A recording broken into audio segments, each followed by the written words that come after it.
Здравейте отново от автокъща CarMax. Искам да ви покажа този Opel Insignia 2011 година. Двойка дизел, автоматик, 4x4. LED фарове има, атермично передно стъкло,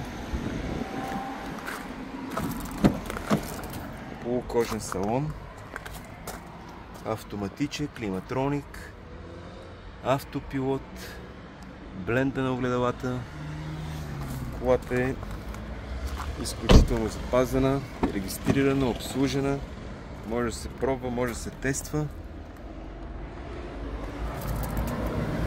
Зимни гуми и втори комплект летни. Багажника е електрически, голям е.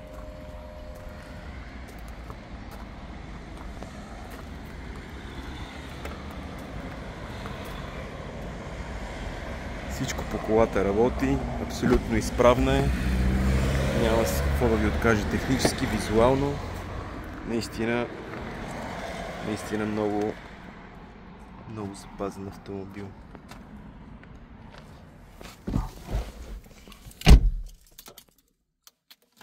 Има гражданска, преглед, данък, каско,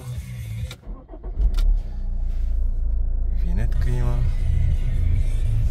Автоматика му приключва прекрасно, здрава хода част, мотор работи безупречно.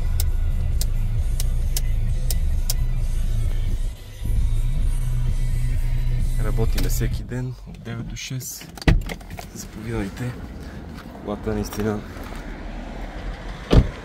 се изслушава. Желая на всички лек и успешен ден!